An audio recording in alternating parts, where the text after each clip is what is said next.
Ceri Morris dwi'n arbenigwr mamaliaid y môr yn Cyfoeth Naturiol Cymru. Mae hwnna'n olygu fod i'n cyfrifol am roed cyngor ar cadwraeth morloi, llamhydyddion, sef porpoises neu dolffiniaid yng Nghymru. A mae hwnna yn gallu cynnwys amryw o bethau wahanol fel lleihau niwed o ddatblygiadau yn y môr neu gwella ein tystiolaeth ar dosbarthiad neu iechyd yr anifeiliaid. Ym Mae Ceredigion mae ganddyn ni poblogaeth arbennig iawn o ddolffiniaid trwy'n potel, sef y poblogaeth mwyaf o'r ddau poblogaeth sydd yn byw yn Moraudd Prydain.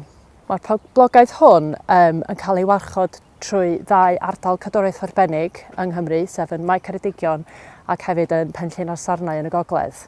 A dyn ni'n adrodd yn ôl at y Comisiwn Ewropeaidd ar iechyd y poblogaethau a'r cyflwr y safleoedd yma. 2. Mae Cyfoeth Naturiol Cymru yn gomisiynu arolygion o'r dolffiniaid trwy'n potel ym Mae Ceredigion a fyny at Penllyn mwyn adrodd yn ôl at y Comisiwn ar cyflwr y poblogaeth. Da ni'n gwneud hwn trwy cyfri'r dolffiniaid o gychod, a hefyd da ni'n gallu adnabod unigolion o farciau unigryw sydd ar eu ffiniau, fel da ni'n gallu gwybod yn union faint sydd yna a lle maen nhw'n mynd. 3. Da ni'n lwcus iawn yng Nghymru bod yna poblogaeth arbennig arall o ddolffiniaid, sef y dolffin rissos. Maen nhw'n edrych yn hollol wahanol i'r dolffin trwy'n potel. Mae ganddyn nhw farcia mawr dros y cyrff i gyd. A maen nhw'n gallu cael ei weld o'r arfordir yn llefydd fel Penllyn, neu Sir Fôn, neu Sir Benfro. 4.